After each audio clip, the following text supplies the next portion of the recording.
It's finally here. The brand new Betfred Women's Super League season kicks off on Sunday as the defending champions Leeds Rhinos take on the newly rebranded York Valkyrie.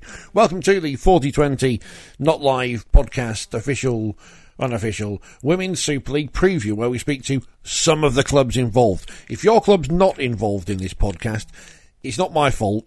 We didn't have the time to speak to them on the day of the launch. Let's start with the champions. They are the Leeds Rhinos, and their captain is Hanna Butcher. Where do we start? With your retirement. Yeah. After the grand final last year, for some reason I thought you were retiring. Did I just get my wires completely crossed on that? No, you're right. I was really considering retiring. Well, I say retiring, just having a year out and just reflecting and seeing what I wanted to do going forward. But, in the off-season, I think I struggled with my mental health a little bit, just not having that structure, just not having that routine in my life. So I rung Louise the first week of pre-season, which I think was in like November time, and can I come back? She's had a lot of phone calls this winter. Cause you phoned. I bet me Hardcastle's phone. Her phone must never go off. No, but I think she loves it. I think she's really, really supportive. Is Lois, and her phone's always open for everybody to give her a ring. You could have walked away as a grand final winner. So was it a difficult decision then to come back, or a really easy one to go and try and win back? I know you're obviously the captain, to lift actually the trophy yourself, get all the glory. No, I think it's an easy one to come back. I've just been saying that the previous year when Saints won everything, I had considered finishing then, and I thought I'm not leaving this squad on such a low. We've won nothing this year. So I came back, and obviously we were grand final winners, and I just don't want to settle for that now. I think we need that treble. Having looked back on last season, it didn't feel like you were going to be going to the grand final, let alone win it at one point. Did you always have that belief you would?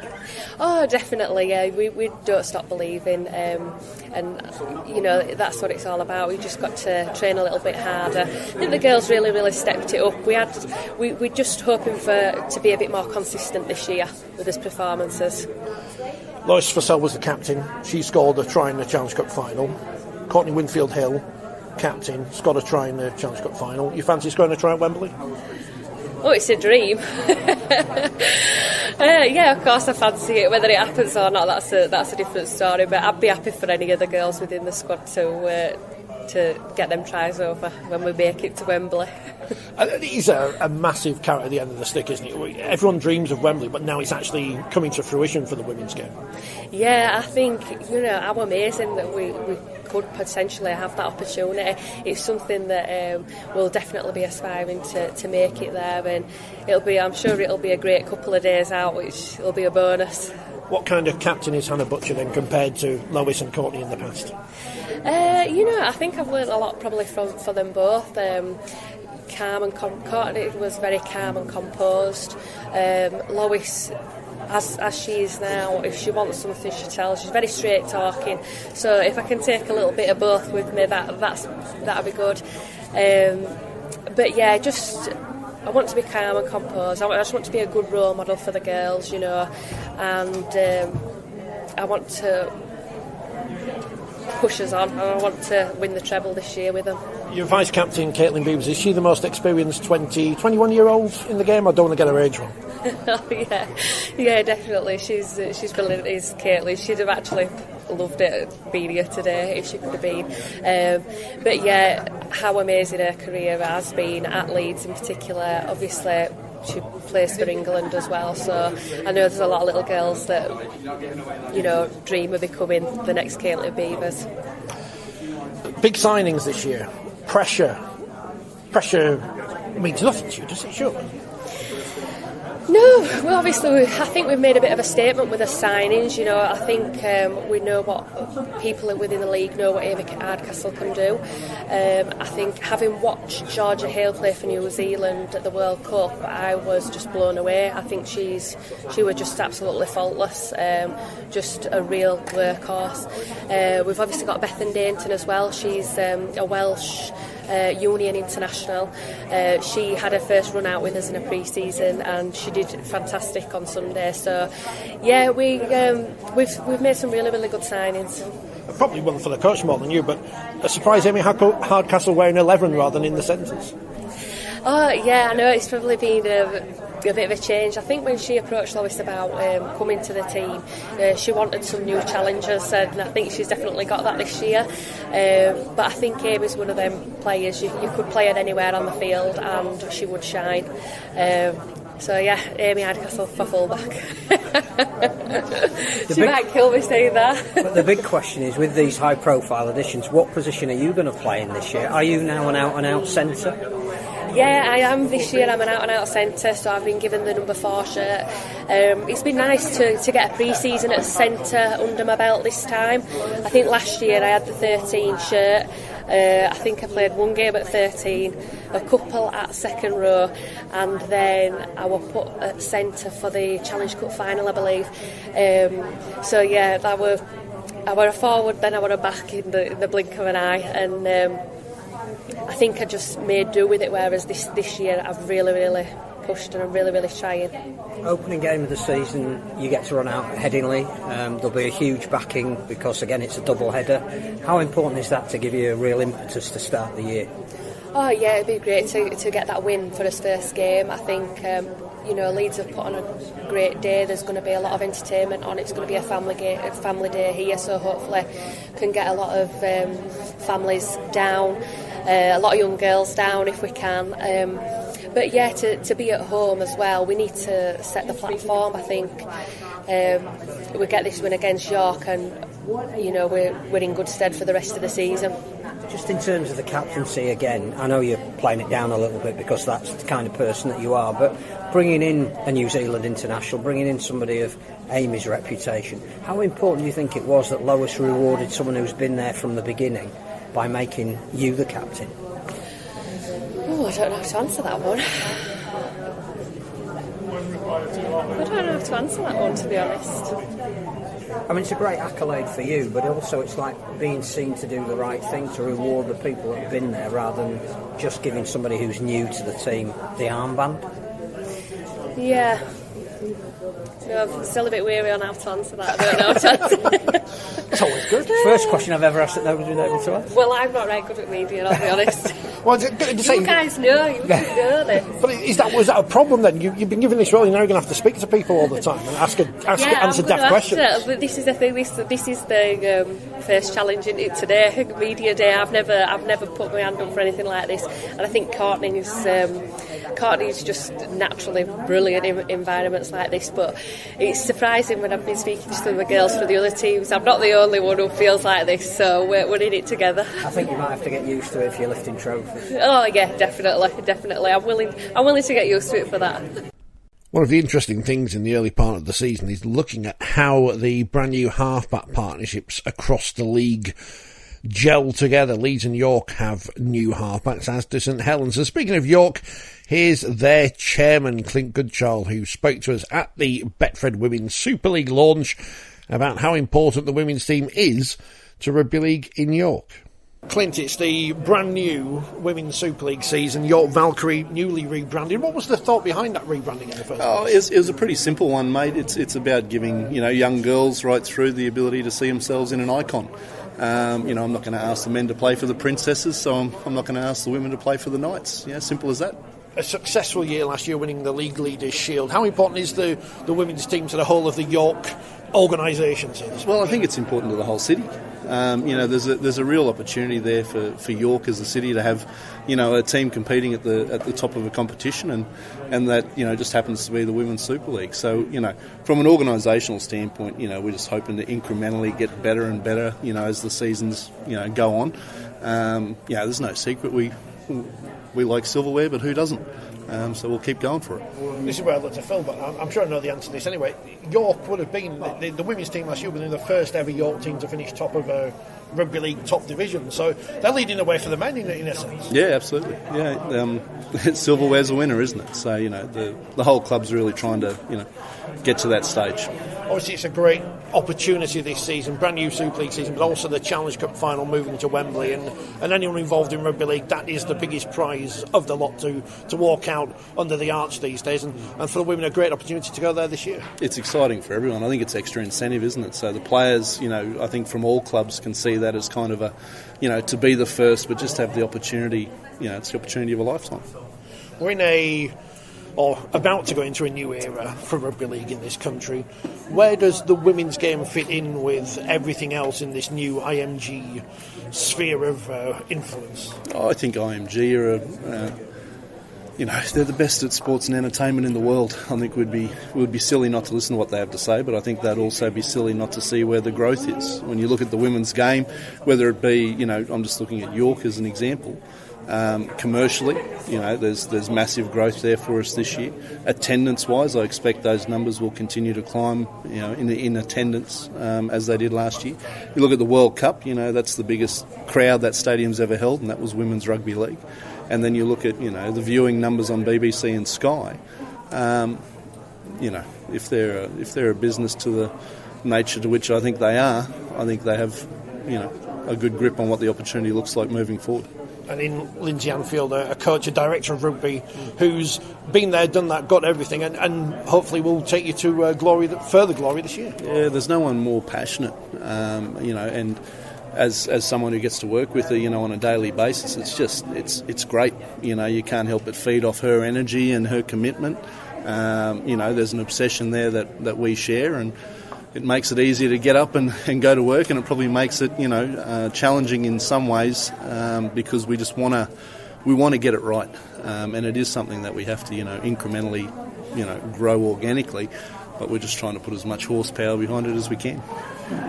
The facility and partnership that you've got with York St John as well, yep. How important has that been for the women to accelerate their development?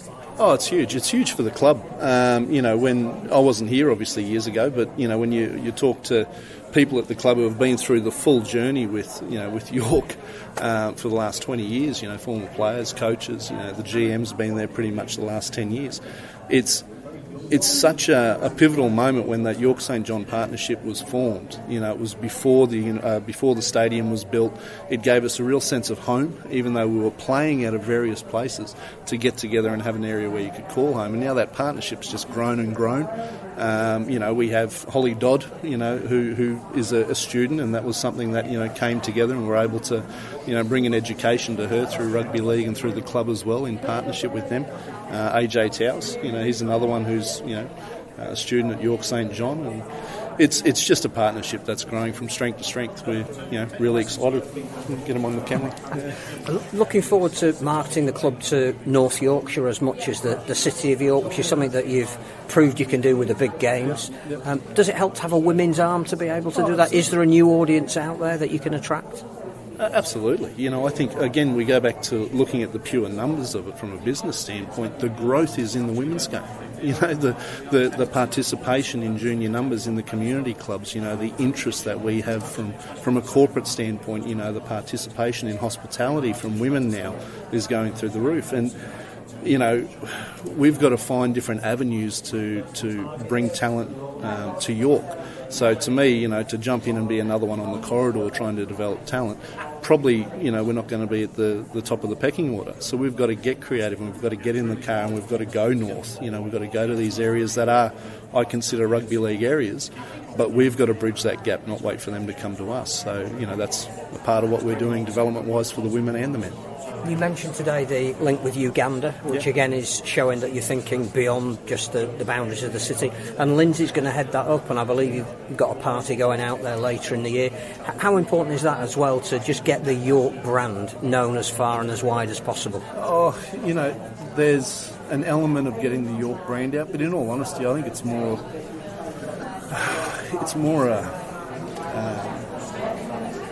it's something we should be doing. Not necessarily. This isn't really one of the few non-commercial decisions that I've made. This is something that we need to be doing for the game. There's communities out there that need help.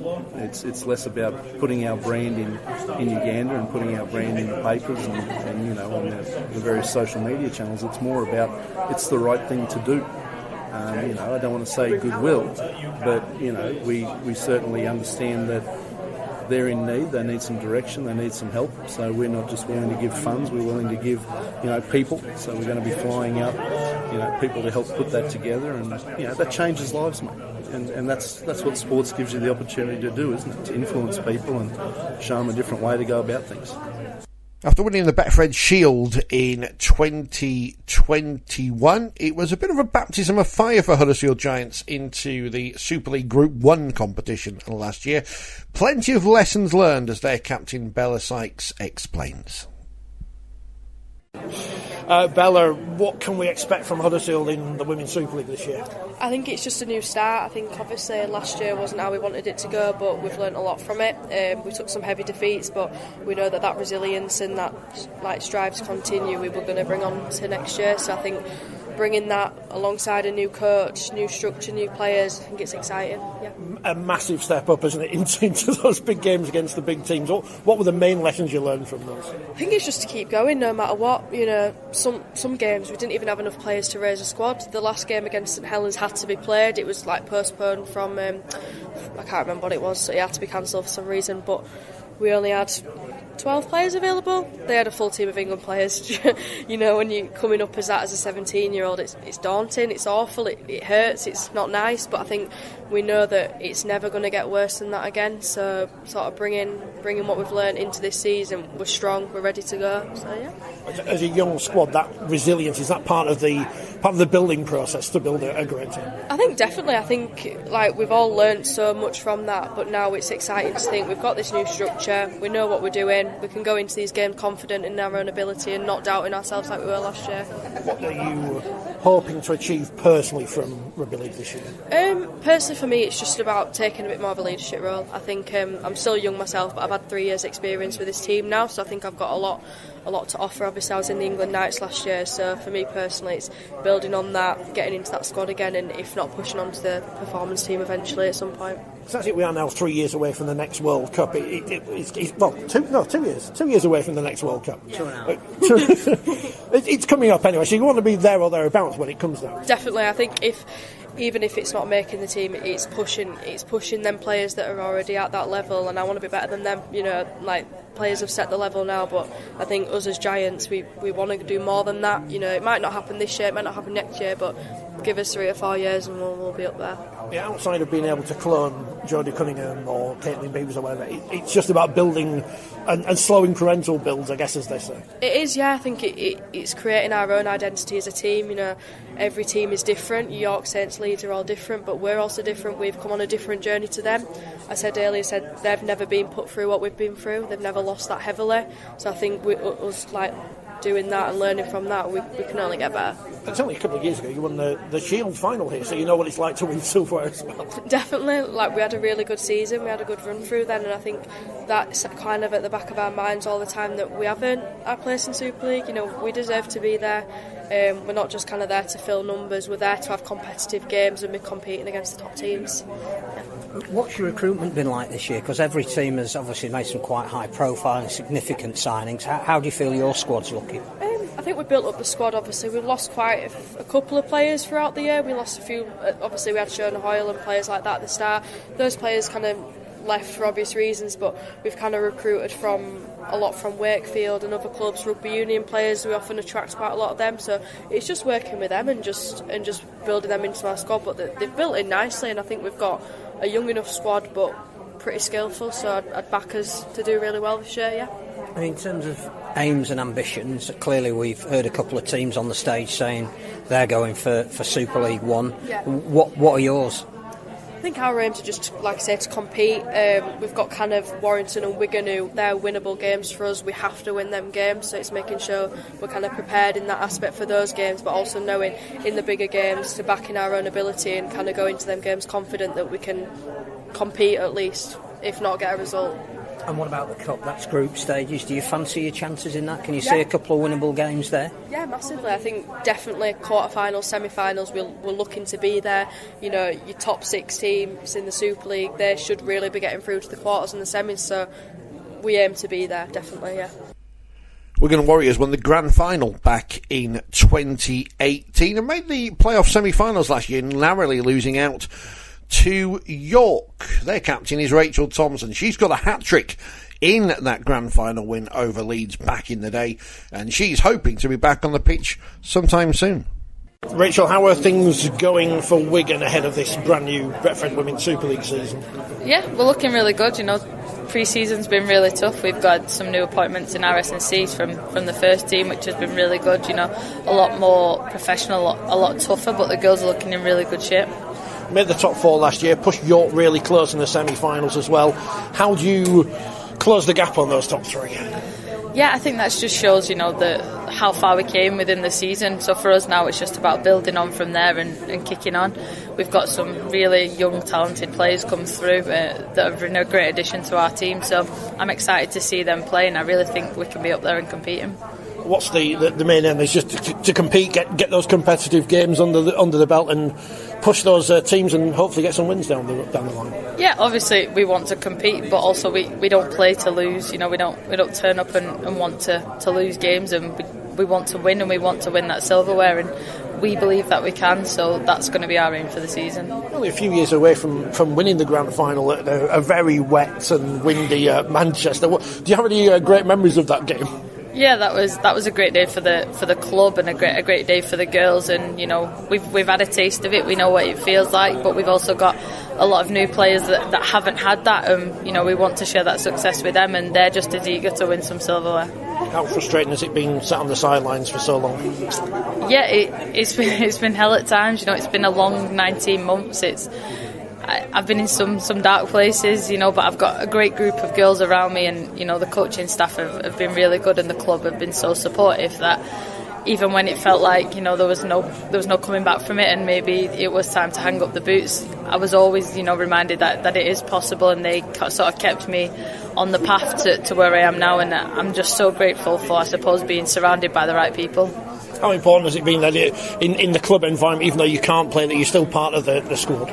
Yeah, it's been massive, because it has been such a long period. There are so many girls now within that team that have played for Wigan many, many times, and I've not actually got a chance to share the field with them. So, it is a new environment, but it's been important that I've been there and I've been around it. And even though when I have been, on the sidelines or doing my rehab, I've still been with the girls and sort of trying to lead them from the sideline, I suppose. Has it given you any thoughts for the future if you want to go into coaching or anything like that? Yeah, no, I don't think that's for me. I think I'll stick to playing, but I do understand that, I'm not going to play forever, and, this injury's probably made me realise that more than anything, not to take it for granted, and to sort of, my aim for this year is to just get back out there and enjoy myself. From a club's point of view, I'm just going to try and, drive the women and girls game and give them the opportunities that they deserve. So if I can't help them on the pitch, I'll try from that side.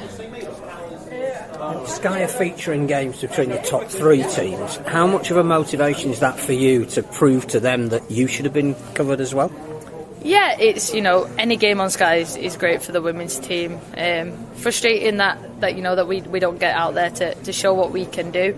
But it just makes us want it more. It's not, we're not sitting around sulking. We're just going to, let people think that we are the underdogs. That's perfectly fine for us. We're going to come out and show that we do mean business and that we can compete with them three top teams.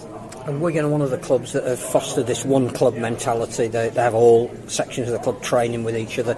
Do you now feel even more part of the overall club than you perhaps were for the last couple of years? Yeah, definitely. I'm lucky enough to see what the club do behind the scenes, and the effort that they put into the women's game that people might not see, and they are definitely firing more and more into it. The launch on Saturday was just proof of that. It was massive for the club and for the whole town. There was so many people there to celebrate the women's game, and these girls are getting the opportunities that they deserve, and they feel appreciated, and that's all that we want and all we can ask from the club. New in to the Women's Super League this year are the Salford Red Devils, promoted from the Championship, continuing their meteoric rise up the divisions. And we spoke to their captain, Louise Fellingham, about the challenges ahead. Salford, promoted last year. What can we expect from you this year in Super League? Look, we're an unknown entity in that level, but hopefully you'll see a really good brand of rugby league. It's something we pride ourselves on last season, just playing some really good rugby. I think it's a little bit like the men. They play a really good rugby to watch, and we try and do the same. Not exactly like them, but in our own way. So I think you can see that, and I think you can expect to see us build as the season progresses. You mentioned on stage it's a big step up. Are you ready for that?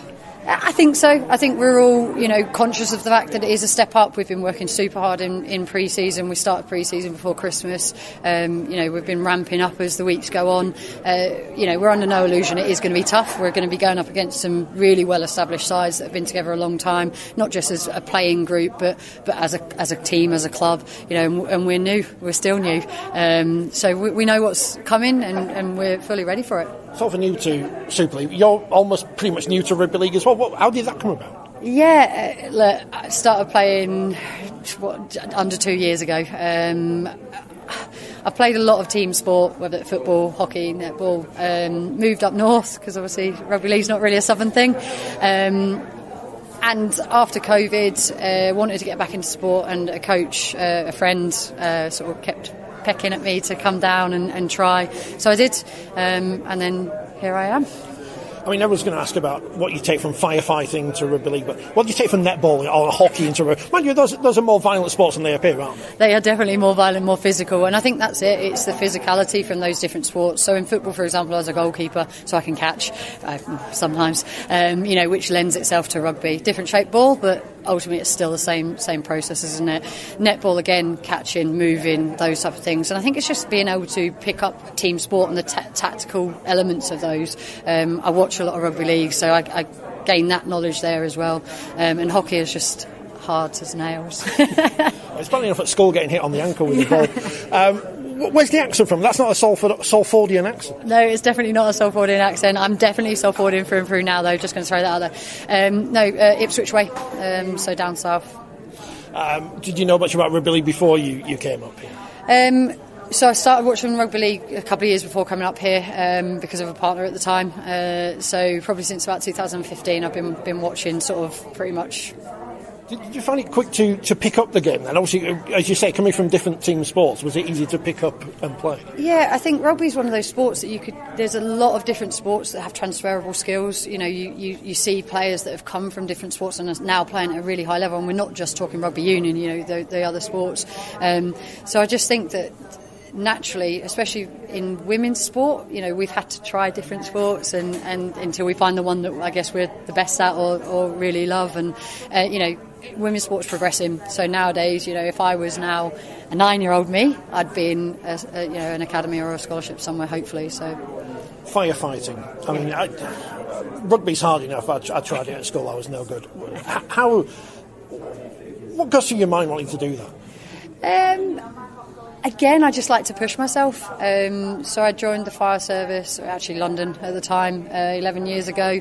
And my career has obviously progressed during that time. Sort of mentioned up on stage, I now train the trainee firefighters, which allows me to play rugby because of not working shifts.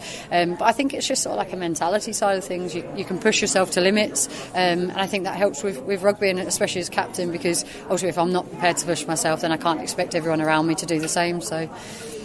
And you're on Radio Manchester at the weekend. How did that go? Was that more scary than fighting a fire or playing rugby league or whatever? Yeah. No. So I've been asked to do it a couple of times. So I think that was my third match now. And to be fair, they're lovely and sort of helped me through it. And I guess it's just being able to try and talk about the sport you love and the sport you play. It actually probably helps me because I'm having to sit there and analyse it and tell people what I'm seeing as well. So actually it probably supports and hopefully help improve my game. We have a new England women's coach. His name is Stuart Barrow, and we also spoke to him at the launch. Congratulations on the new role. What are you going to bring to the head coach role of the England women's team? Hopefully a lot of experience. I've done a lot of work as a coach in the game for over a number of years now, coming up to 18 years as a coach. So hopefully a lot of experience and just a fresh voice with fresh ideas and build on what's gone before, hopefully, and take us to the next level. Evolution rather than revolution. Yeah, very much so, yeah. Taking what we did in the World Cup, learning some lessons from that and trying to build on that and make us a better team going forward. You mentioned on stage about the players' attitude. Perhaps they don't think they're quite as good as they are. Is that a difficult thing to get over to people? I think it is, and I think without being damning on the players, I don't mean it in that way. It's just that I think they look at the full-time environment, they see all the press they're getting in the Australia, and they think, well, we're not at that level. But actually, when we get on the field and play, I think the first half an hour in the New Zealand semi-final showed that we're more than capable of competing. They've never had as high a profile. Does that give you a bit of added pressure coming into the role? No, not at all, and it's something that we want to continue to build on as well and raise the profile of the game, and the World Cup was excellent for that. It put some of our players out there to the public, the media, nationally, and raising that profile, like you say, is vitally important. So it inspires young people, young girls who want to join the sport. They've got role models. Much like the men's football team, sometimes the first game comes quickly after the start of the season. How hard has it been to pick a squad based on the fact that you can only go on what the World Cup has and obviously your own opinions of players? Yeah, so I've picked a really, really small squad just based on the World Cup and the England nights that we had just before the start of the World Cup. So we've gone small, and I've been round to all the clubs and talked to all the players there and told them that as the season starts and progresses, we'll be looking to add to this England squad and bring people in. Emily Rudge stepping down as captain after 5 years. What do you feel she brought to the run? How big a boots will she have to fill?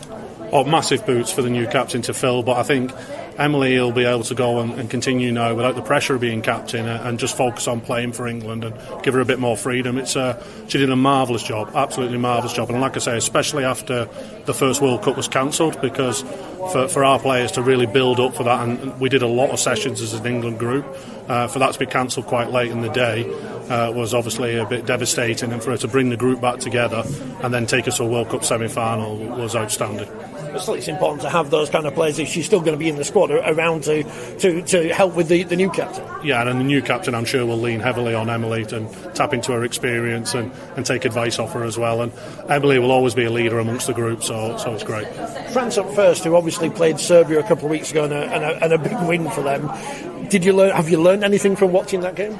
Yeah, well, they've got a new coach as well, and they brought some new players in, and they were playing slightly different brand of football than what they were playing last year. So we've looked at the video, and we'll be going through the video with the girls at the next training session. So yeah, there's things to learn. Will your style of football be different to how England teams have been in the past? There'll be some subtle differences. Yeah, we're looking to do a little bit different with the ball in hand. So we'll be working on that as we go. France may be a little bit early to see the culmination of some of that work, but by the end of the year we'll hopefully get some of that philosophy into the team. The big talk after the World Cup was obviously the disparity between the northern southern hemisphere and the way that the women are paid over there, the salary caps and all that kind of thing. How do you bridge that gap as a coach? Because it's not just about telling the players that they're better than they think they are. It's what sort of resources can you offer that will bridge that gap? Yeah, I think it's working closely with the Women's Super League coaches as well, and supporting them and them supporting me as well in my role, so that we can identify things in areas that need working on across the board and work together to do that as well. So as an example, we've highlighted just recently the concussion rate in our female players, and we've looked at the tackle technique as England, as Leeds Beckett, and now we're rolling out something with the Super League coaches about tackle technique, and we'll be going there and supporting them and them telling us what they think about tackle technique as well. So working in that two-way thing can help.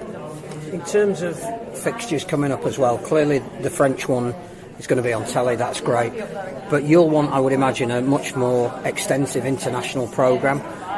Who would you like to play and when would you like to play them? Because obviously with the girls that you've got at your disposal, it's not that easy to take them on tour maybe. So what are you looking at? They are the challenges, with our girls working full time.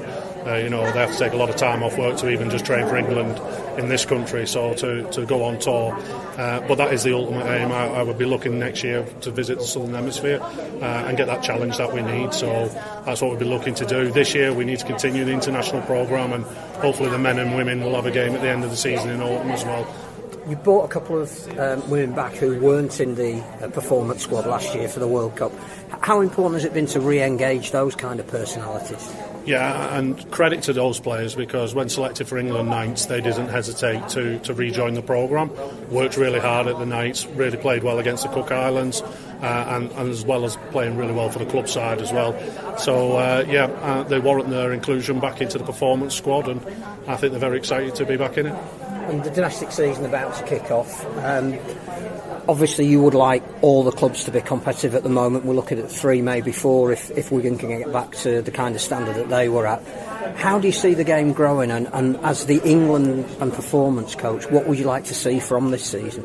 I think it's really, really important that the increase in girls playing the game, that we look after those girls and we don't force them into Super League teams too early, and that we're patient, because we've now got a massive influx of players and they're going to come to fruition in a few years, which will then strengthen the Women's Super League, which will then strengthen England going forward. So that's what I'll be looking for. The second World Cup in the Northern Hemisphere, coming along 3 years rather than 4. Does that give you an advantage, do you think? I don't know whether it gives us an advantage. It gives us some challenges because it's a shorter cycle. But I think it's exciting because we're getting over the disappointment of the previous one. But I think players can see that the next one isn't too far away. So we say 3 years, but they're already looking 2.5 years, before we fly out there. So I think it's giving them a boost, and especially some of the more senior players in England. They're looking and going, well, actually, I'm still around if I can keep my form, because it's coming pretty quick. And the reaction to you getting the job seems to be universally popular across the teams. There's no club allegiance. Do you think that's going to help? I think Craig did a marvellous job over the last 5 years, and I'm just hoping to build on that. But I think, everyone knows I'm not attached to a club, so selections, etc., will be just based on mine and my staff's opinion.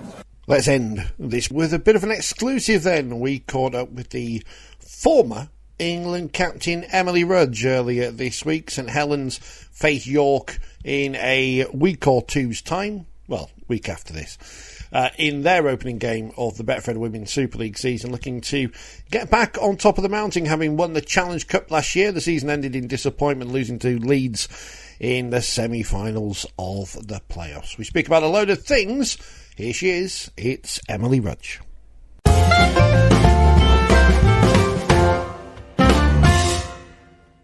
Emily, thanks for joining us. I'm not going to ask the obvious question first. I'm going to save that till later. So the other obvious question is, how excited are you for the brand new Betfred Women's Super League season kicking off? Not for you this week, but for Leeds and York.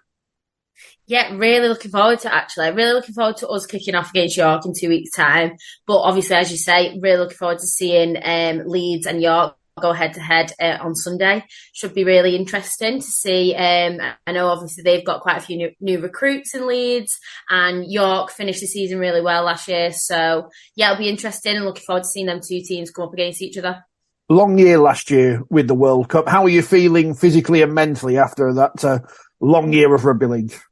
I think I'm feeling really good now. After the World Cup, not so much.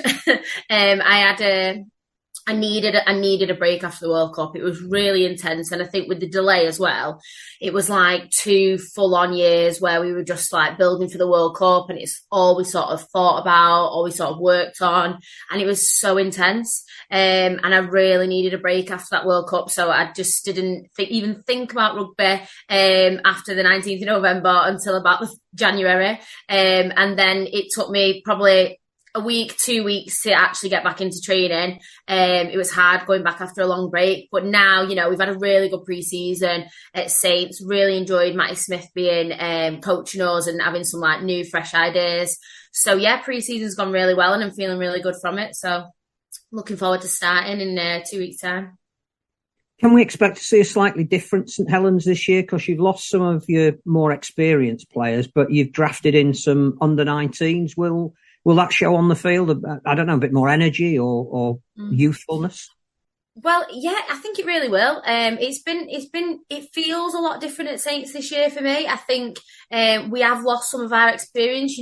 We basically lost 7 sort of starting players in Amy gone to Leeds, Carrie and Beth retiring, Isabel and Alice, who were sort of like coming off the bench as starting props. They're both having a year out. And then Danny Bush who's on the wing, is busy with work. So that's like 7 key players we've lost and we've replaced with younger players. So obviously, the feel in Saints is a lot different, and it's pre-season has been probably really, really different in contrast to the last couple of years, because I felt like we have had a really experienced side. Everybody knows what they're doing. And it was a lot sort of, I don't know what the word is, just a bit more routine. Whereas this year, new coach, a lot of new players, and them coming to terms with how we play, it has been different. And I think it'll probably take us a couple of weeks to find our feet in the season,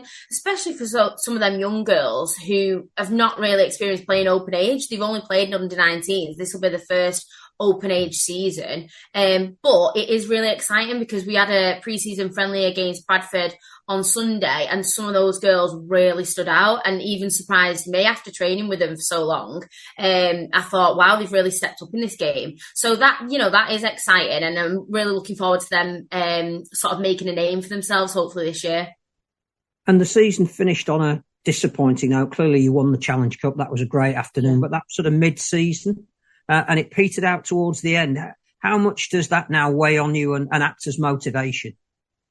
Yeah, definitely. We definitely don't want to go into this season thinking that we're not, gonna win something, because obviously 2 years ago we won. We felt like we did win everything, and then we went into the next season feeling like we was capable of doing that again, but it didn't materialise.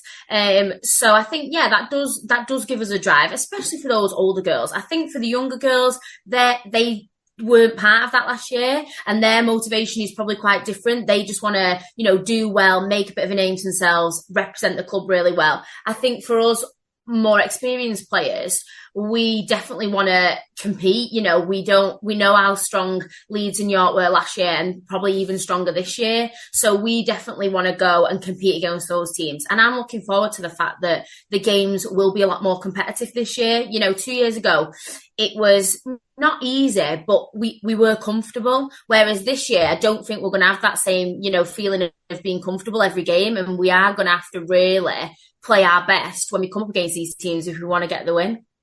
Young players, new coach.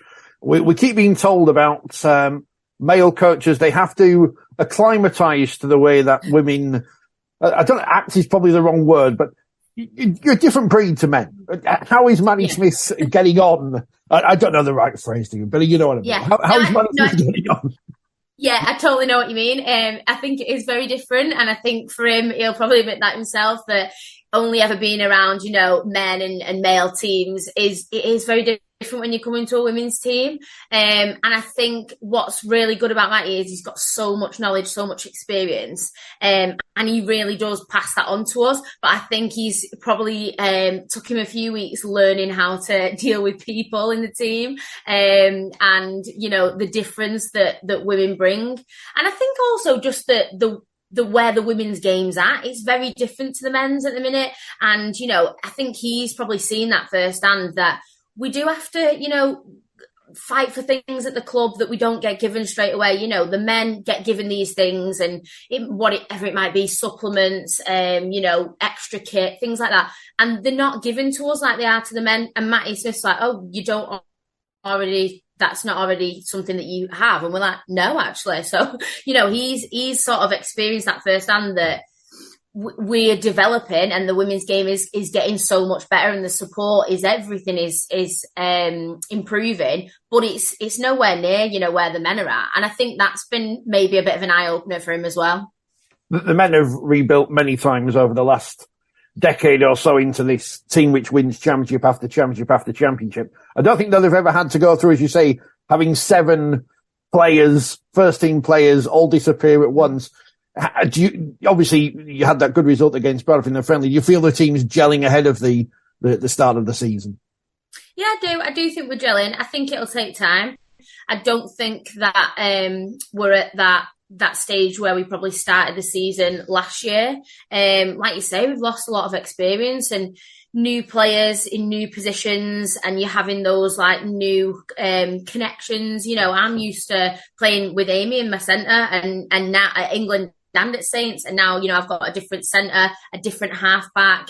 So yeah, it'll take time for us to kind of develop those bonds and as a team. And I don't expect to go out and blow teams away in the first couple of games of the season, but nobody wins the league or anything important at the start. So I think, we have got that time to build into the season, hopefully.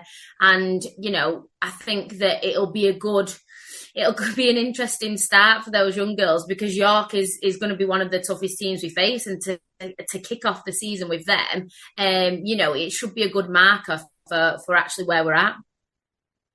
You mentioned your relationship with the club. Clearly, one of the big talking points going into this new season is that York, Leeds and Wigan are paying something towards expenses, even if it's incentive-based. Saints at the moment haven't said that they're going to do that. How's that gone down in the dressing room? It's a tough one. It's a tough one for me, because I really think that we deserve to get paid. And other clubs are offering that. And I know that some of the girls could have had the opportunity to go and get paid elsewhere, but we decided to stick together as a squad. And it's tough because we get things in other ways at Saints. We're not going to get paid this season. We know that. We've had the discussion with Mike Rush. He's not going to pay us this season. It's another conversation for the start of next season. But they have stepped up this year, which I'm pleased about, because I wasn't happy at the start of the season when all that come out, because, you're seeing what other players are getting. You're thinking, well, we're doing exactly the same thing. And in some respects, the likes of me and Jodie and TJ and Shanette, we've been around a long time. And then there's other girls that, and no disrespect to them, they deserve it, but there's 16, 17, 18-year-olds who've been around a year who are now getting paid. And we're like, hang on a minute, that doesn't sound fair. So, we had a discussion with the club, told them how we felt about it, and the club come back and have done some good things this year. They're paying for every player to have a gym membership. They're paying for all our supplements.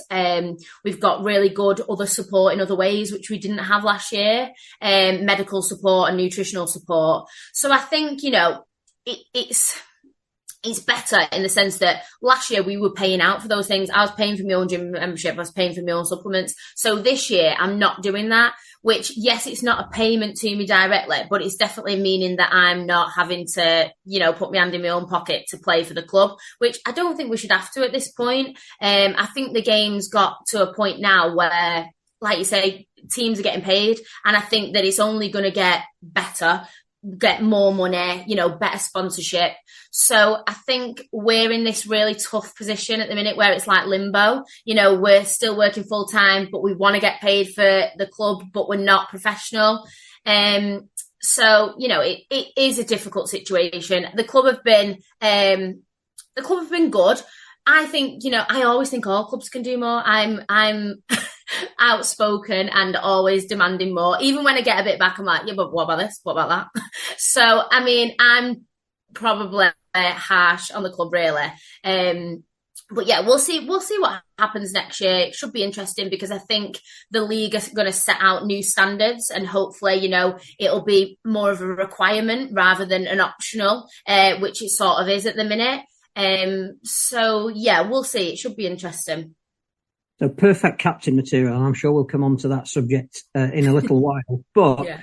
I just wanted to talk about the Challenge Cup, because obviously you're the holders of it, you'll want to retain it. But this year you get the opportunity to do that at Wembley.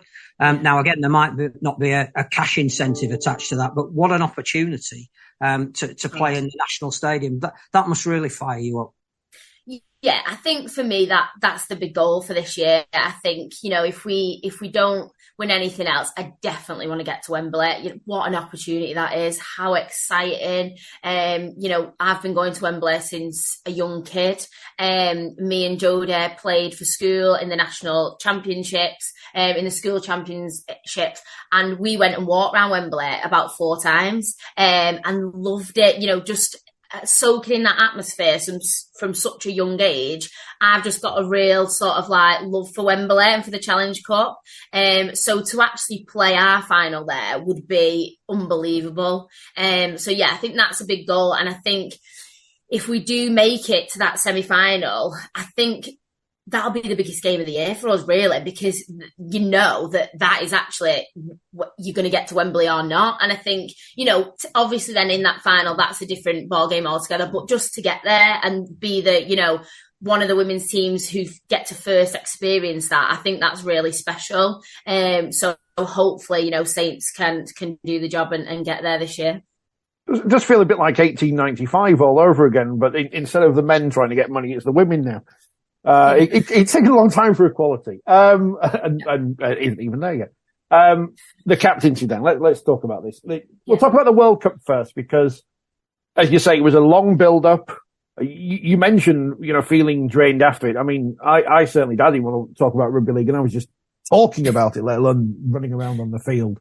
Yeah. How would you sum up England's campaign on the field at the World Cup? I think the whole experience was incredible. I think it was, you know, amazing to see that first game, that many young girls and boys and schools there, and the atmosphere. It was just such a buzz. I absolutely loved the World Cup. I really, really enjoyed being part of it. Such a proud moment, and obviously to lead the team out as well. That's just such a career high for me. It doesn't get much better, I don't think, than a home World Cup.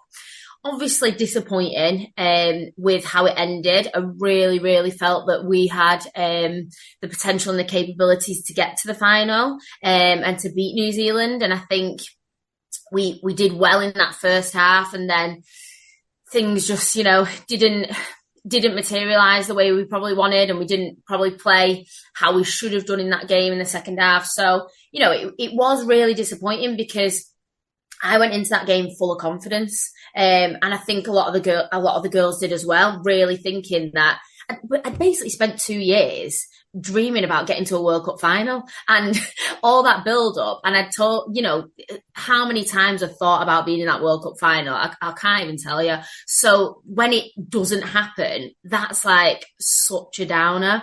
I can't even describe those feelings. It's just like, that's it. And it took a little bit of time to actually get over that. That was it then. We weren't having any more games. And it was like, we went back into camp that night, and then that morning straight after, we all went home, and it was just like no real debrief, no real like, that's it, that's the end. And then you didn't really speak to any of the team again, and it was like, what? And it took a long time to like actually get over that. And obviously I'm really close to Jodie and the girls at Saints, so I have that close network there, but it was it's hard to describe that feeling of building up for something and then it not getting there, and then that just being it, and then not really being spoken about again so much. You know, people I think feel awkward about asking you about it, so it's just sort of kept quiet. So I definitely needed space. I definitely needed time, and I got that. And I think now I've had that. Looking back, I'm so grateful for those opportunities, and I do look back at it as such a positive thing rather than that disappointment of the semi-final. Sorry. So yeah, it's, you know, unbelievable experience. We spoke after the draw was made, and the first question I think I asked was about Brazil, because obviously that was the bizarre thing which I don't think anyone expected. Well, didn't think rugby league was played in Brazil, let alone a women's team. From that long journey into the World Cup, you play Brazil at Headingley, big crowd, full of kids, as you mentioned. You meet royalty at the second game. What's going to stick with you as positive memories from that World Cup? Yeah, I think, like you say, that hopefully the legacy that we've left afterwards. And I think a lot of young girls who eventually play Super League in the next couple of years will hopefully have those memories to look back on of that World Cup, and, you know, people, and look at, you know, the players like Amy, like Leah scoring so many tries, you know, people having great performances. Hopefully those will inspire the next generation, and hopefully we'll hear about it for future years, you know, girls talking about that, because there was such a buzz in the crowd. And even after the games, I love the fact that so many people come down to around the field and wanted things signed, wanting photographs, just wanted to speak to you. And really, we'd never experienced that before. I'd played a home World Cup in 2013, and there was nothing like that. No, I don't think I got asked for one autograph, one picture the whole time that World Cup went on. So the fact that you've got that after every single game, and even, you know, when you're out and about as well, that's just so lovely. And I think the repercussions of that I'm still feeling that, and all the girls are the same, you know. It's now, whenever I go places and I meet new people know that you play rugby, and they've just heard that you play or seen you, you know, on social media or on whatever. And there's that sort of people know about it. Whereas the last couple of years, it's been very like only people within rugby league have known about it. Whereas I think the stage with the games being on the BBC, and the big coverage around it, a lot of other people who are not rugby league fans knew about it and interested in it. So I think that's really great for the game, and hopefully that will continue in the next couple of years. See, this is a strange thing, and it's no disrespect to anyone who had the role before you, but you're probably the first Great Britain women's captain who people will have heard of just because of the nature of the coverage these days. So how hard was it to give up that role?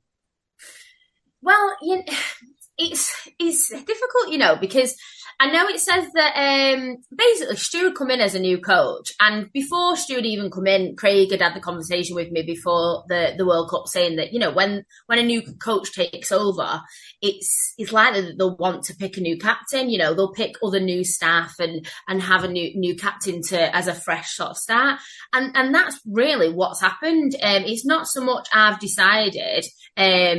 It's been a decision that Stu's made, which I completely respect. And he's just come in and said, you know, fresh start, fresh look on the team, different person to lead the squad. And I think that, you know, the person he's chosen, I know obviously it's not been announced yet, is going to be an incredible captain.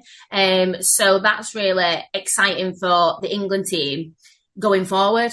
Obviously a different role for myself, but something that I am actually looking forward to. I've loved being captain. I've loved being in that role. But it was a lot of pressure, and, you know, it was a lot of weight on your shoulders. I probably didn't realise it at the time, but now that it's been taken from me, I have felt like a bit of a weight lifted, and I'm like, right, okay, now I can just actually focus on myself, focus on my game, my performance, because, you know, I want to make the next World Cup, hopefully, but the competition for places in that team is becoming so much more difficult, even, you know, for the more experienced players like myself. So I know that if I want to make it to that next World Cup in a couple of years, I'm going to have to work incredibly hard. And I think now I've got sort of the space to focus on doing that, and hopefully get to that point where I can finish my career with 5 World Cups, hopefully. I mean, you mentioned that the next one is only 3 years away, and it's in the Northern Hemisphere as well. In fact, it's now 2 years away because we're in 2023. Yeah. But how much of an incentive was that for you to stay on as an England player, rather than just like probably us mere mortals would have done? He said, if you don't want me as captain, then I'll just walk away from it. Yeah, I think I've always had in the back of my mind that I want to try and get 5 World Cups. I think I was really fortunate to get that first World Cup when I was 16, and I knew that I'd be turning sort of like 33, 34 in the 5th World Cup, and I've sort of always set that as a goal for myself to try and get there, and I know it's going to be tough. I really do feel the competition, you know, the likes of like Holly Dodd, who had an incredible World Cup, Vicky Molyneux, incredible World Cup, and then even people like Paige and other people coming through as second row. It's going to be tough, you know, there's so much competition, and I really do want to represent England in the next future games. So yeah, I think I knew after that World Cup I wasn't really ready to finish. I knew I have more to give, and I've got a couple more years left playing. I know that after that, if I do get there, after that, I'll be done. I'm definitely retiring after that next World Cup if I make it. I've had an incredible career, and I know there's really exciting things still to come with Women's Rugby League, and I'm not ready to give that up yet. I'm not ready to walk away when I know there's really exciting opportunities, the likes of Wembley, the likes of maybe getting paid next year and whatever else the RFL have got in store. I do want to be part of that while I still can. So, I'm going to make the most of the next couple of years and hopefully finish on a high. You mentioned that Stuart Barrow wants to put his stamp on the team. If there was a criticism about the previous regime, it was maybe that Craig was too St Helens centric. Now, obviously, you're in the midst of that. Other people are only looking at it from the outside and making that judgment. Yeah. Would that be a fair criticism, would you say? No, but I'm biased, and I was Craig and me have got a really good relationship, and I'm a St Helens player myself. I think that when so many St Helens players got brought in, I think Saints were out and out the best team, and you couldn't look away from that. That obviously the majority of players in the England squad are going to be from that treble winning team. Obviously, things then next year, the World Cup that got delayed, but the majority of the team is always going to be made up from Leeds, York, and Saints. There's odd other players in, and I know there's a lot more players going to be coming through this year. But I think the majority of the team is going to be coming from those top clubs. I think it did change towards the end. And I think, actually in the World Cup, if you look at how many Saints players got played, it probably was equivalent to Leeds and York. I know a lot of the girls like Carrie and Beth. Who else am I missing? There's quite a few Saints girls who only played one game in that World Cup and didn't actually make the bench for any other games. So, I think I would probably say that is an unfair call, really. It's easy to call Craig out and say, oh, you're Saints biased, isn't it, because he's at the club. But I think he actually just picked the players that were performing the best at the time. And I think he did that throughout each game in the World Cup and picked those players who he thought he had the best chance with, no matter what club they were coming from, in the, who they play for on a weekly basis. So, how do we, short of making you play for another team, how do we equalise things more in Women's Super League? Because as you say, there's York and there's Leeds and there's Saints, and then there's a slight drop off to the rest of the sites. Is that a possible thing to do? Organic, or do we have to wait organically for players to come through? I know Wigan talking about lots of young players coming through. Obviously, the same for you at Saints as well now. It's hard. I think it naturally will happen in the next couple of years. I don't know whether we need to force it. I think, like you say, if you did make it that you spread out some of the players and some of the Saint girls went to maybe, Warrington or Wigan or whatever and evened it out a little bit, then it probably would be competitive. But then arguably, would the standard be as good for us who were playing? I think if I went down, and not down, but, to a different team who maybe didn't have any other England players and I was the only England player in that squad, I would feel probably that the standard wasn't the same as what I'm playing at now on a weekly basis and who I'm training with. So I think it's difficult, and you could probably argue for both, but I do think it will naturally occur in the next couple of years. Like you say, there's a lot of strong young talent coming through, and there's a lot of players who are at the top who will retire in the next couple of years. So I think it will even out, and we'll see a big shift, probably before the next World Cup, and definitely around that time. I don't envision the England team being sort of anywhere similar to what it was for the last World Cup. Each cycle that I've been through, there's probably been about 4 or 5 players that have stuck around in that England squad, and everybody else is new. So I expect that'll probably be a similar thing that happens in a couple of years. Obviously, it's slightly different with it being closer, but there's loads of young talent, and that young talent will make it into the England squad. We will have younger players who are 20, 21, like we did in this World Cup, who come through and play in an England shirt. So, what clubs they represent, I don't know, but I do think there will be some that come from the likes of like Warrington and maybe those teams that people underestimate at the minute. I think that you'll see a lot of young talent coming through in those clubs. When we talk about men going to play in the NRL, there's different questions to ask because you have lives in the Women's Super League. You have lives outside Rugby League. You're not, as we know, you're not professional players. It's not your job to go and play for West Tigers or whatever. If you were given the opportunity, would you fancy a crack at the NRLW? Obviously, there's a bit of a financial incentive there, but obviously you've got to trade off of, you've got to make sacrifices in your real life as well. Yeah. I don't know. It's hard for me because obviously I'm 31 now, and I think if I was one of these players who was like, 23, 24, 25, I would absolutely definitely take that opportunity. I think what an exciting thing to do with your career and go out there. I would love to do it because I'd love to see how I got on in that competition. I'd love to compete at the top level. We didn't even get to play Australia in the last World Cup. And last time I got to play them was, 2017? And then it won't be for another 2 years again, probably when we get the opportunity. And I want to play against Australia. I want to, these players who we say are the best players in the world, I want to see how I can match up against them. I'd love to compete on a weekly basis with them. But obviously that's difficult unless, like you say, you go and sign for him. So yeah, I think if I was younger, 100%. If I got the opportunity now, I don't know, it'd be hard.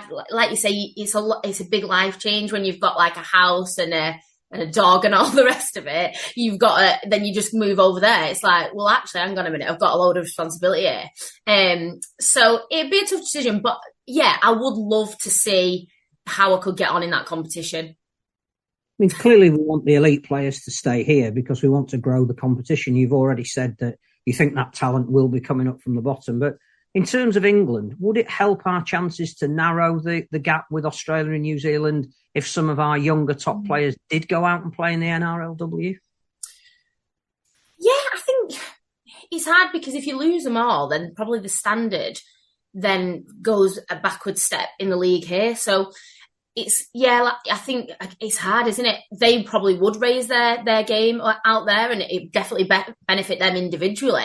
But would it benefit the league overall? Probably not. I think it would have an advantage for the England team. But I think we probably need to just raise the standard of Women's Super League here. It will be really interesting when somebody does eventually sign. And I think, that could potentially happen this year, if not next year. But it's going to happen, isn't it? Somebody from England is going to make a big signing over there in Australia. And that's going to be incredibly exciting for that individual and for English Rugby League, Women's Rugby League, to see how that person gets on. Whoever it is, I will 100% be backing them and want them to be really successful out there because I always want us to be able to compete with the Aussies and the Kiwis and, think that they actually are. I think sometimes people think, they're superhuman. But, yes, they've got advantages that they're getting paid. But at the end of the day, they're still women, same age, same size, same weight. I mean, it'd be really interesting to match up against them. So I'm excited for somebody to sign, whoever that will be. And I think it's something that happens in the near future. Clearly, you're a passionate and incredibly eloquent advocate for Women's Rugby League. You've done a bit of media work in and around the sport, and there are more opportunities now than probably there ever have been for women to not even just cover the women's game, but commentate on the men's as well. Is that a route that you might look to go down as your career starts to? I don't want to prematurely write you off, but come to an end. No, yeah, definitely, I agree with you. I would love to have some of those opportunities. It's difficult because at the minute, people do often say to me, why don't you commentate on Sky or, go and, like Joe Diaz and obviously Danica with the men. But honestly, I would struggle at the minute because you're so busy with everything you've got to do. And I very rarely get time to sit down and watch TV. And when I do, I probably want to do something other than rugby. So following the men's game for me is quite hard at the minute. I rarely catch many games. So to commentate on it at this moment in time would be difficult. I'd happily comment on the women's game. Obviously, I'm obviously invested in what goes on in the women's game and I know a lot what happens. So that'd be a lot easier. The men's, I would struggle at the minute. It might be different when I retire and I've got a lot more time. But yeah, I think going forward, it'd be great to see more women in media, more women talking about rugby league, and yeah, I'd love that opportunity. I do like doing things like this and speaking about the game, because like you say, I'm so passionate about it. So any sort of promotion that you can give the game, I think is always going to be positive. So yeah, I'd love to see more women involved in that area of the game. It was funny at the launch last week, because I think it's the Women's Super League launch, and men outnumbered the women by probably about 2-1. Not just on the media side, but everyone there in the room. I was going to ask a question of Jodie Cunningham last week, but she was too busy, which was good because now we've got you instead. Okay. But you know her better than anyone, having played with her for forever.